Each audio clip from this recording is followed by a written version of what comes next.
Alô, seu Paulo Valini, todo o pessoal do Sindicato Rural de Cascavel, parabéns pelo projeto, FAEP, Senar, parabéns por esses alunos. Dilvo Grolli, presidente da Copavel, já comigo. Bom dia, meu caro. Bom dia. Obrigado, que honra estar com o senhor aqui. A gente vai falar de agronegócio, mas antes disso, Dilvo, fomentar a educação para esses jovens, né, sobre o agronegócio, sobre a força disso. Como é que nós vamos deixar o jovem no campo ou atrair o jovem para o campo? Item 1, dar conhecimento para eles, melhorar a cultura deles com relação ao campo. E aí nós falamos muito em sucessão familiar. A sucessão familiar não acontece somente pela vontade do pai e da mãe. O jovem, ele precisa de ver o campo como uma oportunidade de vida para ele. Quando você vê esses cursos aí, você está dizendo para o jovem, aqui tem oportunidade. E se não tivesse curso, você não tem como mostrar para eles o agronegócio. Que o agronegócio, nós temos que entender que 25% a 30% da economia brasileira vem do agronegócio. E o agronegócio hoje está sendo uma atividade que tem novas tecnologias diariamente, novos desafios para o campo produzir, aumentando a produtividade. Veja o estado do Paraná. Como é que o estado do Paraná vai aumentar a produção? Só através de produtividade, que não existe novas fronteiras. E aí que está esse jovem que vai ter que aceitar esse desafio, mas primeiro dar conhecimento para ele. E foi ressaltado lá que hoje o campo dá até mais renda do que muitas outras atividades na cidade, né, Dilvo? Quem está no campo hoje é bem valorizado. Aí uma oportunidade. Muitas vezes a gente vai para uma empresa e eu serei mais um dentro dessa empresa. E aí é limitada muitas vezes a minha criatividade pelo grande número de pessoas. Quando eu estou no campo, eu começo a exercer uma atividade, exercer uma atividade, melhor dizendo, e que a minha criatividade vai fazer com que eu aumente a produção, aumente minha renda e possa despertar aí um negócio para a família. Então, eu acho que hoje o campo é uma grande oportunidade. E o campo precisa desses jovens, porque não existe mais trator sem uma alta carga de tecnologia. Não existe mais nenhum aviário que não tenha uma alta carga de tecnologia. E você tem que ter, além dessas tecnologias, você tem que ter a pessoa preparada. E as pessoas têm que ser motivadas para isto. Perfeito. Dilvo está aqui para a gente falar um pouco também sobre o ano para o agronegócio. Um ano de alguns desafios, tivemos aí tarifaço, teve gripe aviária, teve questão de impostos, mas qual a avaliação do senhor, né, como um todo do agro e para as cooperativas sobre o ano de 2025? Primeiro, nós temos que fazer uma análise sobre o produto interno bruto do Brasil. O Brasil vai crescer esse ano em torno de 2,25%, um crescimento baixo. O agronegócio vai crescer acima de 4% a 5%. Então, o agronegócio, no ano 2025, vai crescer o dobro do que o produto interno bruto brasileiro. Nós tivemos muitos desafios nesse ano, estamos tendo muitos desafios. Crescimento baixo, 2,25%. IPCA, que mede a inflação do custo dos produtos, vai ficar em torno de 4,5%. Então, nós temos perdendo renda. Se cresce 2,25% e o valor dos produtos aumenta 4,5%, o cidadão começa a estar perdendo renda. E isso é muito ruim, porque esse dinheiro que sai do bolso da população não vai mais para investimento, porque ele já gastou na manutenção da família, na manutenção dos outros negócios. Começa a olhar mais o básico. Exatamente, o básico. Então, quando você vê como é que foi o ano 2025, nós citamos dois números. Primeiro, 2,25% crescimento, 4,5% inflação. Aí a gente vê, quanto está a taxa básica de juros? 15%. A taxa básica de juros está 7 vezes o crescimento do Brasil. Então, primeiro, o grande problema, o grande desafio que nós tivemos em 2025, já completando, não será muito diferente de 2026. Porque continua a taxa alta, de né? 15 talvez venha a 12,5, mas continua altíssima. Então, primeiro, o desafio que nós tivemos foi o custo financeiro dentro das empresas. Segundo, a logística, porque além de você aumentar o valor, caminhões, a questão assim de você aumento de despesa no transporte, você tem mais um ingrediente novo que está acontecendo agora, que são os pedágios. Tudo isto vai para o custo. E aí, então, o primeiro desafio é a financeira, segundo, a logística, e vem o problema tributário.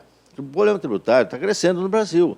Nós temos aí 32%, 34% de carga tributária no Brasil, e aí estamos vendo alguns comentários assim, mas o Paraguai tem 10, 12. É verdade. E aí nós perdemos capital para ser investido aqui, e talvez saia o capital daqui para investir lá. Tá? E aí quando a gente fala, o Trump, tá? O Trump é presidente de que país? Estados Unidos. Ele está defendendo quem? Os Estados Unidos. O que aconteceu nos Estados Unidos nos últimos 20, 30 anos? Pegaram a economia americana, levaram para outros países, industrializaram esses outros países e voltou os produtos acabados para os Estados Unidos. O que aconteceu? Aconteceu que os Estados Unidos começou a ter um déficit. Né? Os Estados Unidos deve 37, 38 trilhões de dólares. A economia deles, o PIB deles, está 27, 28 trilhões de dólares. O que o presidente atual dos Estados Unidos está fazendo?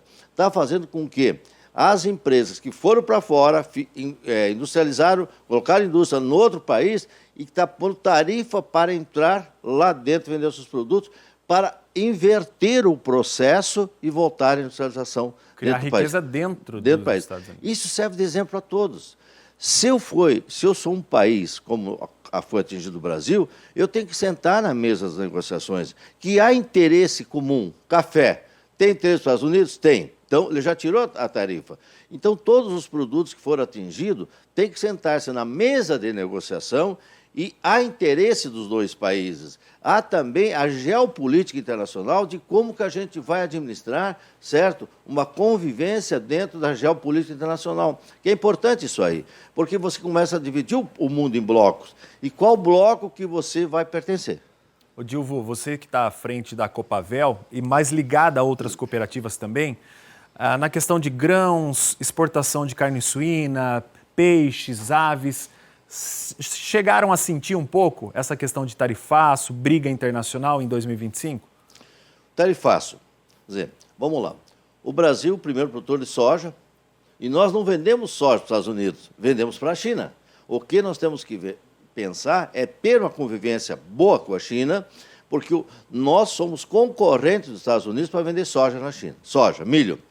Milho, o mundo está tendo um equilíbrio de produção e consumo, mas vendemos milho um pouco para a Europa, temos diversos clientes de milho. Os Estados Unidos é o grande produtor de milho e o grande exportador de milho. Nós somos terceiro produtor de milho e estamos começando nos últimos anos a fazer exportação. O tarifaço nesses produtos agrícolas não atingiu nós. Nós somos concorrentes dos Estados Unidos, o que eu tenho que fazer é pensar internamente aqui, melhorar a produtividade, certo? E a produtividade está nos insumos, está lá no produtor rural, está na logística e está no custo financeiro. Então, eu tenho que aumentar a produtividade e também toda a cadeia para eu ser competitivo. Então, nós falamos dos grãos.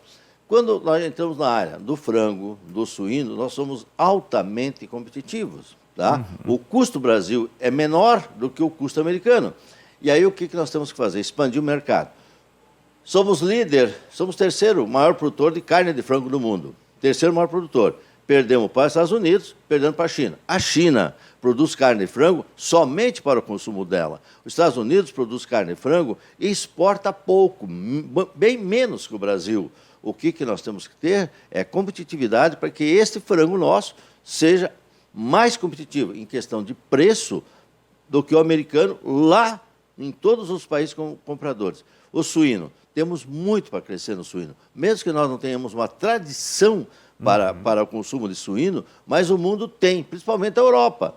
E aí a Europa tem algumas dificuldades na produção. Então nós temos que fazer com que aumentamos a produção, teremos que trabalhar muito bem a parte sanitária, estamos bem. O que precisamos fazer é vender a nossa imagem de país que produz e tem um bom controle sanitário. Isso é o caso do suíno. Frango estamos indo bem, suíno temos essa oportunidade. Carne bovina. Pela primeira vez, o Brasil superou, inclusive, os Estados Unidos na produção de carne bovina. Esse ano vão chegar com 12.300.000 toneladas de carne bovina, certo? Nós vamos exportar acima de 4 milhões de carne bovina. Nós somos o primeiro exportador mundial. O Paraná não tem tradição de carne bovina, tá? Gado de corte. Mas o Brasil tem, e nós temos que pensar que o Paraná está dentro do Brasil e nós de Cascavel estamos dentro do Brasil também. Então, nós temos, e o Oeste do Paraná falando melhor, tá? Então, nós temos aí, no agronegócio, são as grandes oportunidades da economia brasileira. Enquanto que os outros setores têm que amadurecer um pouquinho na questão de comércio, a própria indústria nossa, mas isso independe do agronegócio continuar pensando grande. Por falar em agronegócio, para a gente finalizar nossa entrevista, a grande vitrine do agro está chegando aí. Faltam 52 dias para o Show Rural Copavel. Está tudo pronto? Como que está a expectativa para a 38ª edição, Dilvo? Nos últimos 90 dias, e agora nós temos menos de 60 dias, então o trabalho se intensifica. E uma observação desse ano 2000, final de 25, Show Rural de 26, que é de 9 a 13 de fevereiro. Tá? Uma observação, antecipação do trabalho lá no Show Rural. Está gerando mais mão de obra, está gerando mais movimento no comércio. Já tem gente lá, ó. Não, mas nos anos anteriores começavam lá pelo dia 2 de janeiro. Agora começaram dia 2 de dezembro. Ei, que beleza, é mais renda para toda a região, né? Gira o mercado, Dilvo. Nós estamos vendo aí imagens do ano passado e todo ano crescendo cada vez mais. Expectativa grandíssima, então. Esse ano, o ano passado foram mais de 400 mil visitantes. Esse ano a expectativa é a mesma, de 360 a 400 mil habitantes. O que está sendo melhorado e bastante é a estrutura dentro do Show Rural. Mais ruas cobertas, mais ruas asfaltadas, mais banheiro de exposição, melhoria em todos os setores do evento. Qual é o produto que a Copavel vende dentro do evento? Qual é o produto? O produto que a Copavel vende é a prestação de serviço. Perfeito. E nós temos que entender que somos prestadores de serviço. Os expositores, que são nossos parceiros, e prestadores de serviço, que a pessoa que vai lá, ela vai em busca de tecnologia e inovação, mas ela quer conforto, ela quer condições também. Perfeito. Dilvo Grolli, presidente da Copavel, obrigado pela presença, uma honra ter o senhor aqui, viu? E esse bate-perna no Show Rural, viu? Chega a gastar o sapato que eu sei. Muito obrigado e todos tenham um Feliz Natal e um grande 2026. A toda a nossa TV Tarubá, diretoria, todos os colaboradores e a toda a nossa sociedade aqui do Oeste do Paraná e do Paraná. Feliz Natal e grande 2026. Para o senhor e para toda a Copavel também. Obrigado. Dilvo, obrigado.